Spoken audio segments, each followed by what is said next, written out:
Hello there guys, welcome to one of my videos. On this video tonight there is lots to negotiate about. So I am going to be giving you the breaking news regarding Paul Pogba. Then I'm going to be giving you the latest news regarding Gomes. Then I'm going to be talking with you a bit more about Jaden Sancho. Then I'm going to be giving you the talking points from our 2-1 win against Lask yesterday night in the last 16 of the Europa League second leg. So, the news is on Paul Pogba. This is positive news, by the way. According to Fabrizio Romano, who's a very reliable Italian journalist, he has said that Paul Pogba is happy at Manchester United. And he said that he does want to stay at the football club. And he said soon Manchester United will enter negotiations with his agent Mini Raiola over getting him a new contract. As it stands at the moment, Pogba's just got under a year left on his Manchester United contract, but the club do have an option to extend it for a further year. Now, I think a few weeks before the season finished, Fabrizio Romano was talking and he said that Manchester United at that point want to extend Paul Pogba's contract, and it also did say that we was close to getting Paul Pogba a new 5-year contract at Manchester United, and it did say his contract extension would be announced at the end of the season. But we need to get Paul Pogba a new long-term contract, obviously to end the uncertainty over his future. Because at one point it was looking very imminent that Paul Pogba was going to be leaving the football club. Obviously, last summer he was relentlessly linked with a move to Real Madrid. Don't forget, last summer Paul Pogba did say that he wanted to leave Manchester United, and he said he was seeking for a new challenge, and he even publicly admitted that he wanted to leave the football club.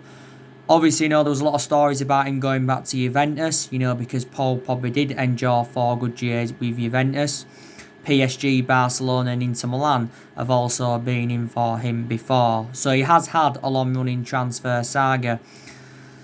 Like I said, for the vast majority of the Premier League season, I didn't really have a perception on Paul Pogba. Because obviously, he was out with that ankle injury for a while. But, he has sustained quite a few injuries as a Manchester United player. Towards the end of the season, I thought Paul Pogba did quite well. He did well when he came on in the 1-1 draw with Tottenham. He also did well in the Sheffield United game. I think in that game he created the most chances. He also did very, very well in the Villa game. He did score in the Aston Villa game, and that was his first goal for Manchester United since April 2019. But in the last couple of games towards the end of the season, he did look a bit off the pace. But I think it's very imperative that, Man United do keep Paul Pogba, because obviously, we'll find it hard to get a replacement, at Paul Pogba's calibre or level. Paul Pogba has won 2 trophies at the football club, and that was the Europa League and the League Cup in his first season at Man United. We do know that Paul Pogba endured a very, very difficult time under the Jose Mourinho, but obviously all our top players endured a very difficult time under the Jose Mourinho era. Obviously Martial, Shaw, Rashford, Fred, they all endured difficult times under the Mourinho era, so, Paul Pogba wasn't only the one. We did have Paul Pogba when he was a lot younger under the Alex Ferguson era. We did get him from Lee Harvey, but we had to end up letting Paul Pogba go under the Ferguson era due to limited appearances. And Pogba, still, he's quite frankly still in his prime, because I think Paul Pogba is the age of 27. We did say, didn't we, if we was to sell Paul Pogba, we'd want over £100 million for him.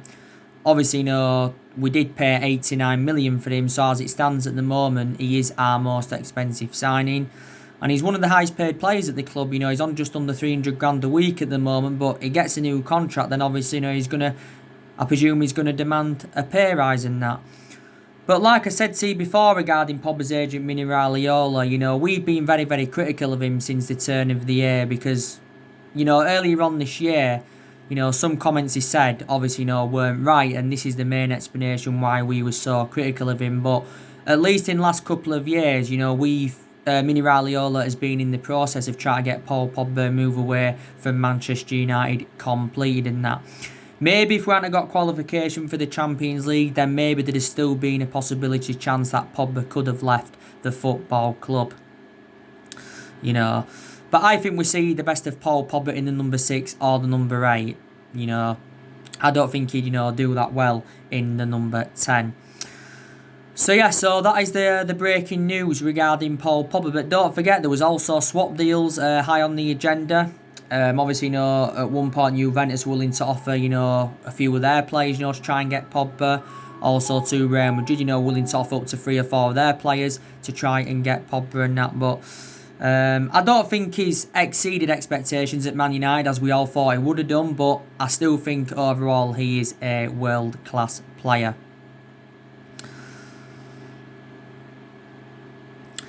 So that is the news on Paul Pogba.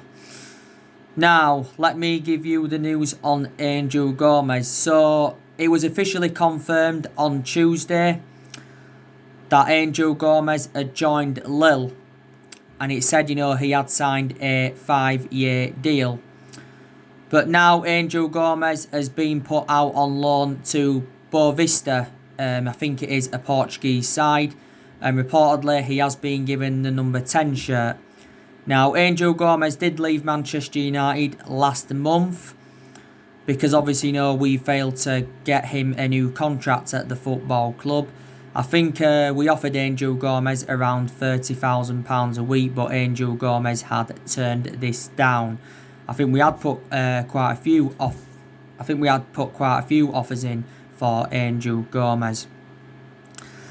But I think the main explanation why Angel Gomes left the football club is because obviously, he didn't get enough first team opportunities throughout the course of the season. Angel Gomes, I think, only made like 6 appearances, was it? He only made 10.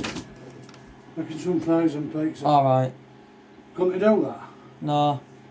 It needs to be fucking sent to me. We sent it yet? No. You're never going to get it sorted out. And he only made, I think, 10 appearances in total since he broke into the senior squad. And he broke into our senior squad, was it, back in 2016. But Angel Gomes, did join Manchester United at the age of 6. So he was with us for several years. Don't forget, Angel Gomes was actually the youngest player to represent Man United since Duncan Edwards back in the 1950s. I think he was also the first player to be born in the 2000s to appear in the Premier League. And I think he also won an award. What was it called now? I think he won the Young Murphy, Sir Matt Murphy Award or something like that. But he did win an award. I think he won that back in 2017. But we had to get Angel Gomes out of the football club. So yeah, he has joined Lille, but like I said, he is out on loan with Boavista at the moment. But that got confirmed from Sky Sports a couple of days ago. So yeah, that's another player that has left under the Ole Gunnar Solskjaer era. Now, let's delve into the news on Jaden Sancho. So, I'm still very, very confident that Manchester United will sign Jaden Sancho in this summer transfer window. And I think that Jaden Sancho is going to be our first signing in this summer transfer window and our 5th permanent signing overall under the Ole Gunnar Solskjaer era. Now, reportedly, Ed Woodward has been accused of making a fundamental error in negotiations regarding a transfer for Jaden Sancho.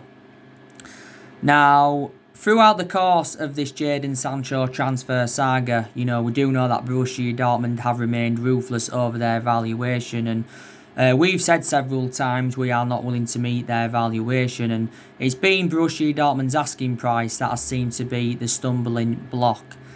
Now, like I updated you on my recent video I did earlier on today, you had Borussia Dortmund's CEO.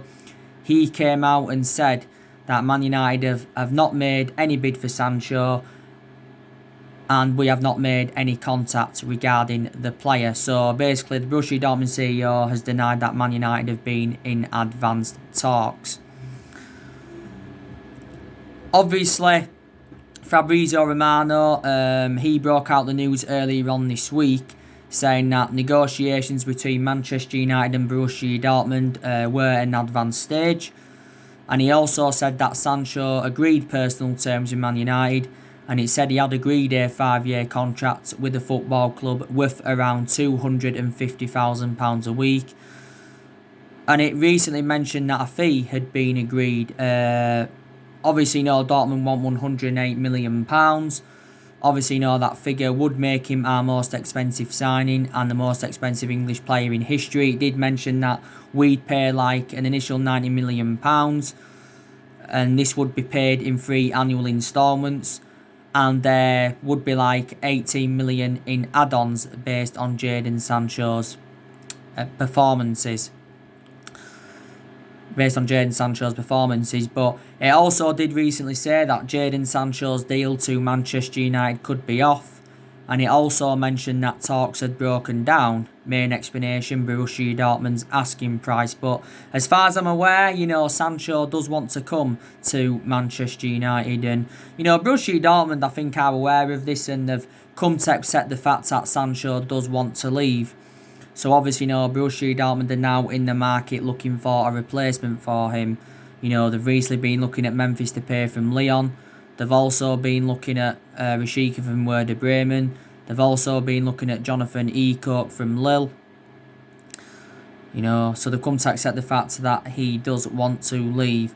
But I've outlined the reasons why I want Sancho at Manchester United. Well proven in the Premier League. Also, too, got a very, very good friendship with Rashford, and he is predominantly a right winger. And he will dramatically improve Manchester United. Can score goals, can create chances, runs on and off the ball, very, very good. But, we just need to come to an agreement on a fee. I think it did recently say that we'd set our limit, and we was only willing to pay between 60 or 70 million pounds for any player. Obviously, there were stories coming out from the German press the other week saying that we allegedly had an £89 million bid turned down for Sancho. Then it said just after that we'd agreed an initial £60 million with Dortmund, and there'd be like £30 or £40 million in add-ons. We know that Borussia Dortmund have already set their deadline for the sale of Sancho, and they've said we've got until the 10th of August to sign the player. There were stories coming out earlier on this week saying that Sancho should be officially a Manchester United player on Friday. If we do sign Sancho, he will be our next number 7, because I think we've already offered him the number 7 shirt. Obviously, we have got number 7 vacant at the moment, and we've had a lot of good number 7s up and down the generations, but Sancho would fulfill our number 7, very, very well. I think Sancho's enjoyed 3 good years with Borussia Dortmund. Obviously, he's still got a contract with them till 2022. Borussia Dortmund got him from next to nothing, because they only paid £8 million to him from Manchester City. But analyse his performances in the few years he's been with Dortmund, his valuation has persistently grown. The main explanation why Sancho left Manchester City is because he did not get assured any first team opportunities, and before he was at Man City he was at Watford. But I believe now that we're the only club that had in for him anyway. Liverpool are no longer in for him, Chelsea are no longer in for him. But he is our number 1 priority target, and he has been our number 1 priority target for a while. Don't get me wrong, we have looked at quite a few alternatives to Sancho, because I will admit, there is cheaper solutions than him. Obviously, we've been looking at Kingsley Coman from Bayern Munich. We've inquired about getting him on loan if we don't get Sancho. We've obviously looked at Thiago Almeida before. We've looked at Rabbi Matondo from Schalke. We looked at Ferran Torres from Valencia. Obviously, City have now got Ferran Torres. We also looked at Ousmane Dembele from Barcelona. There was also stories coming out yesterday saying that we'd put around the £49 million bidding for Federico Chiesa, from Fiorentina. But I'm still very, very convinced that we will get Sancho on the board. Very, very convinced about it. Like I said to you before, Borussia Dortmund have let quite a few of their players go to the Premier League in recent years. Obviously, let the likes of Pierre-Emerick Aubameyang go. They also let Christian Pulisic go. They let Ilkwan Gundogan go. They let Mkhitaryan go. They let Shinji Kagawa go at one point. They let Lewandowski go. They let Ousmane Dembele go. They let Matt Hummels go.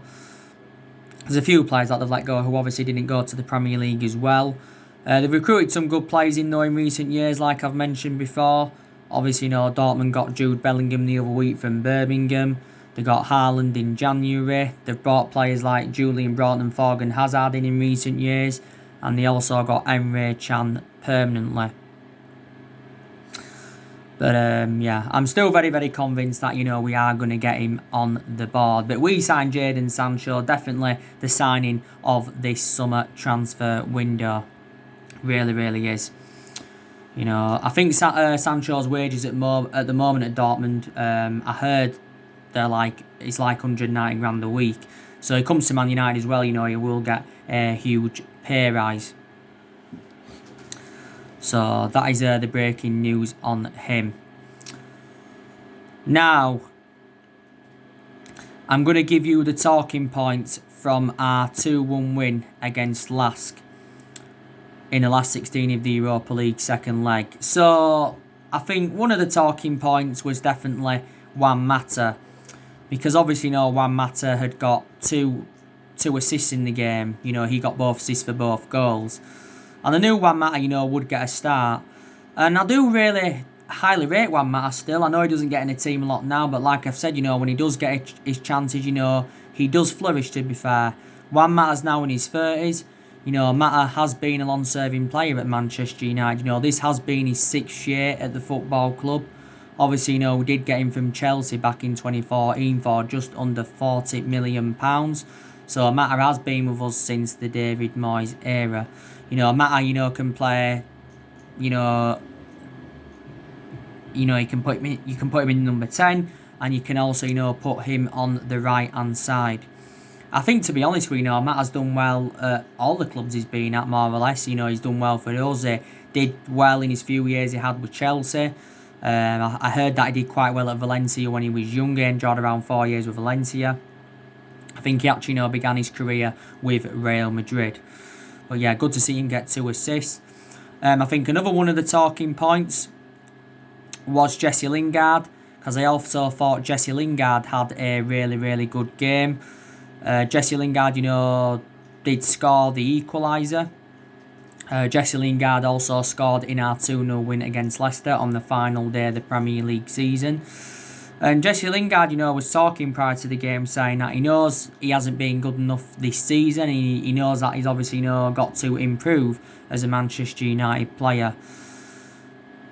And obviously, Lingard's been at the club for several years, but I still don't feel as though he's good enough to represent Manchester United, Lingard. And I feel as though we have got to get rid of him in this summer transfer window. Paul Scholes given his perception on it, and he believes that Solskjaer's decided that he's going to let Lingard leave in the summer transfer window, because Solskjaer did take Jesse Lingard off yesterday, and I think he actually made a mistake by doing that. Another one of the talking points was Anthony Martial coming off the bench and getting the winner, and he took his goal really, really well. I think the interplay between Mata and Martial for the goal was absolutely fantastic. I think Martial has enjoyed a very, very good season for Manchester United. But like I said to you before, I think Martial's enjoyed 2 good seasons at the football club out of the 5 seasons he's been here. He's done well this season under Solskjaer, and he did very, very well in his debut season under Louis van Gaal era. Martial scored 23 goals now in all competitions this season. Scored like 51 goals in the Premier League. We do know throughout the course of this season, Anthony Martial has been playing in that number 9, so he has been playing centrally, and I think we will keep him in that central position. We'll keep him in that central position. I think another one of the talking points was Brandon Williams, because I also thought he had a very, very good game. Obviously, he started at left back yesterday night. But I thought Brandon Williams, showed very, very good attacking intent, defensive contribution good, made some very, very good overlapping runs in the game. We had some very, very good news regarding Brandon Williams recently. because obviously, Brandon Williams signed a new 4-year contract at Manchester United to keep him at the club until 2024. There is also an option of a further year. Williams, I think, is now going to get around 40 grand a week. Before he signed his contract, he was on like 4 grand a week, so he has obviously, been given a huge pay rise. Williams played a lot of games throughout the course of the season, made his debut against Rochdale in the EFL Cup. Also made his first start in the Premier League against Brighton, but I do believe in the next year or two Williams will become our first choice left back. Obviously, I think Luke Shaw probably will remain first choice for next season because Luke Shaw is more experienced than Brandon Williams, but Luke Shaw's going to be back for the new season. Luke Shaw's obviously not out with an ankle injury at the moment, so he won't play any part in this Europa League campaign. I think another one of the talking points was Jaden Sancho coming on and making his debut for the football club. I think he came on in like the 84th minute of the game. I think Solskjaer does actually highly rate Jaden Sancho, if I've pronounced his name correctly. I thought Chon, also did well when he came on. Chon did come on as a left back. You can also mention as well, one of the talking points was Laskling's goal. Because that goal from Philip Weinsing, was an absolute beauty. I think it was actually, from like 25 or was it 30 yards out. But, yeah. So, I think, they are the talking points from the game. Like I said, Solskjaer had made 9 changes from our 2-0 win against Leicester. Solskjaer did say, he's going to make several changes during this Europa League campaign. But he only made a few changes from the first leg against Lask. Obviously, we beat Lask in the first leg by 5-0. But, we did rest quite a few key players. Obviously, Anwan Bissaka didn't play any part. Obviously, Victor Lindelof, he played no part. He was rested. Luke Shaw weren't available. Obviously, Alex Tuanzebe is out of injury. I think Tuanzebe is going to be back for next season, like Solskjaer confirmed. Obviously, Paul Pogba didn't start, but he came on in the game, obviously. Bruno Fernandez, obviously, didn't play any part. He was rested. Bruno Fernandez, though, has enjoyed a very, very good season for Man United. Definitely made a difference in the team. We got Bruno Fernandez in January in a deal with £65 million. Don't forget, Bruno Fernandez has won Player of the Month 3 times for Manchester United. And I think he scored like 10 goals in all competitions since his arrival from Sporting Lisbon. But yeah, so he didn't play any part. Mason Greenwood, he also didn't play any part in the game. But I do believe he'll get some opportunities during this Europa League campaign. Analysing it this season, a lot of Mason Greenwood's appearances did come from that substitutes bench, but towards the end of the season, Mason Greenwood was getting starts, so he was getting there ahead of Daniel James. Towards the end of the season, he was playing on that right-hand side. Obviously, Rashford, he got rested, he played no part in the game. Marcus Rashford, I thought the start of the season didn't really make an impact. And then obviously, Rashford was out with that back injury. Then towards the end of the season, I don't think he made the best of impacts. But definitely, Rashford is the foreseeable future for Man United. Rashford has been a United player since the age of 7. And, he's been in our senior squad since 2016. I think Rashford scored 22 goals in all competitions for us this season. But has been playing on that left-hand side. So, we did rest quite a few key players in that game. But it weren't the best of performances against Lask yesterday. I thought Lask totally dominated the first half. He did create some good chances, and like I said, Sergio Romero did make some about 2 or 3 saves, didn't he? I think it took us. It didn't take us until the second half. I think it took us till the second half to register a shot on target, and that actually came from Odi Nagalo. So that's actually how poor we was. But all that matters is we are into our 27th European quarter-final.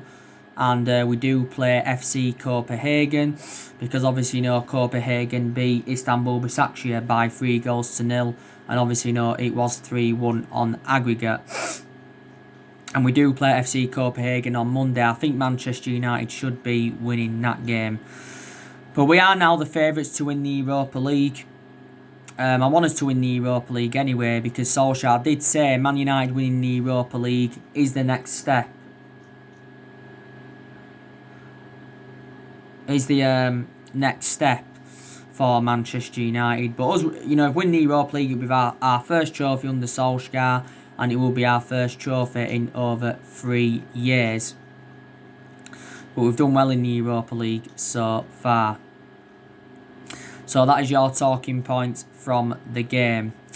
Now, obviously, earlier on today, I give you the breaking news, didn't I, regarding Alexis Sanchez. Obviously, it's been officially confirmed today that Sanchez has joined Inter Milan on a free transfer. And Sanchez has signed a 3-year contract with Inter Milan to keep him there until 2023.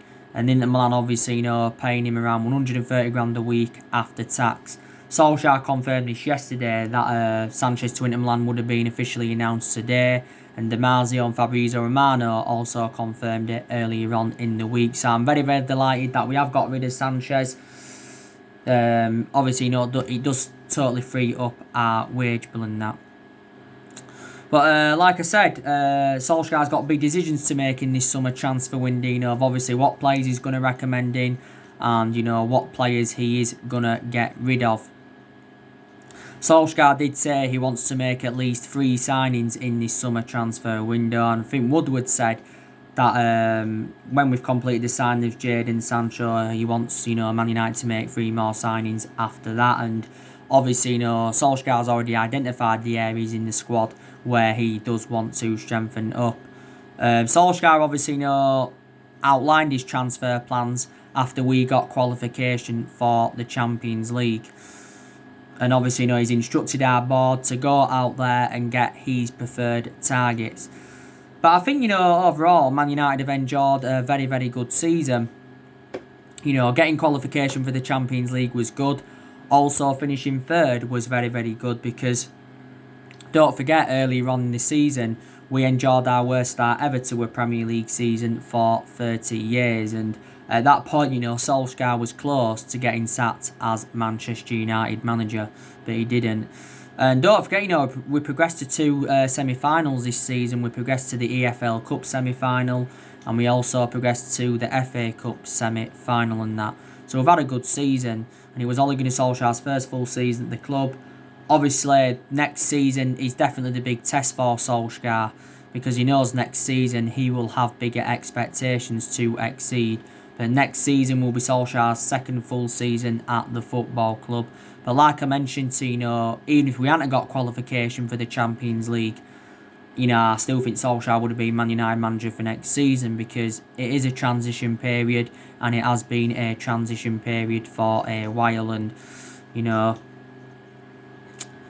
Solskjaer has now been at Manchester United over a year and a half. And I think he's been permanent Manchester United manager for around, 16 or 16 and a half months. I'm starting to believe now that he is the right manager for Man United, and I'm hopeful that we can win a title under him. If we do, it will be our 21st title, because as it stands at the moment, we have won 20 titles and 13 of them are Premier League titles. So as it stands at the moment, we are the most successful team in Premier League history. But, we haven't won the Premier League, don't forget, since 2013. It did confirm after the game against Leicester that our transfer budget had been revealed, and it says we have got around £140 million to spend in this summer transfer window. Looking like the vast majority of that's going on Sancho, but obviously we're going to generate money, because we are going to sell players in this summer transfer window. I think we're going to get rid of at least 7 players in this summer transfer window and that. I want us to get rid of Lingard. I want us to get rid of Pereira. I want us to get rid of Rojo permanently, because he's out on loan at Estudiantes at the moment. I want us to get rid of Phil Jones. I want us to get rid of Diego Dalot, because I don't think he's good enough to represent Manchester United. I don't think Juan Mata will leave in this summer transfer window. I think we're also going to loan some players out as well. So there you go. But quite frankly, there is still deadwood at the football club. There's still deadwood at the club. I've already gone through with you. I think the players at Man United are considering loaning out. Chom, I think it's going to be loaned out. Garner's going to be loaned out. Dylan Levitt's possibly going to be loaned out. I think we should loan Tuanzebe and Fossa Mensah out. You know, possibly Daniel James is going to be loaned out as well. So big decisions have got to be made. And like I said, you know, Solskjaer has got a goalkeeping decision to make. Obviously, you know, I think Solskjaer's got to say Dean Henson's going to be number one for next season, because Dean Henson's now got that experience behind him, and David De Gea can no longer be our number one because he has been a liability in the last couple of years or so. But I've seen an upturn in form since January. We haven't lost in the league since we lost to Burnley. You know, we're unbeaten in our last 14 league games, and we also did go on a 19-game unbeaten run in all competitions, until obviously, you know, Chelsea beating us in the FA Cup semi-final. Like I've said to you before, I have seen improvements under Solskjaer. Like I said, our recruitment has definitely, you know, improved under him, because we've been criticised for several years, reflecting on how poor our recruitment policy's been. We've been criticised for also overpaying for players. I think Solskjaer's promoted the youth well. You know, our record against the top 6 sides throughout the course of the season, very, very good. I think his decision making's also slightly improved. I think players have definitely, you know, improved under him, but there's still improvements definitely needed at Manchester United. But Solskjaer's learned quite a lot, you know, at Man United, you know, since he came in. And he has now got that managerial experience behind him, so that is a positive. We do know next season it does start on the 12th of September. So there you go. I think we're going to extend more players' contracts at the club. We've got around, 7 or 8 players' contracts that are due to expire next year. So there's still contract decisions to be made by Solskjaer and Man United. You know, but I think there's some players we give contracts to who we shouldn't have, you know, given contracts to and that. You know what I mean? But I do trust Ole Gunnar Solskjaer to get the players that we do want in, because so far he's brought the players that he's wanted to recommend in. So far Solskjaer's made 4 permanent signings at Manchester United and spent just over £200 million at the club. So anyway guys, that's everything to update you today. Drop your comments, likes below on the channel. If you do, consider subscribe as always, and take care. God bless. See you all again very, very soon.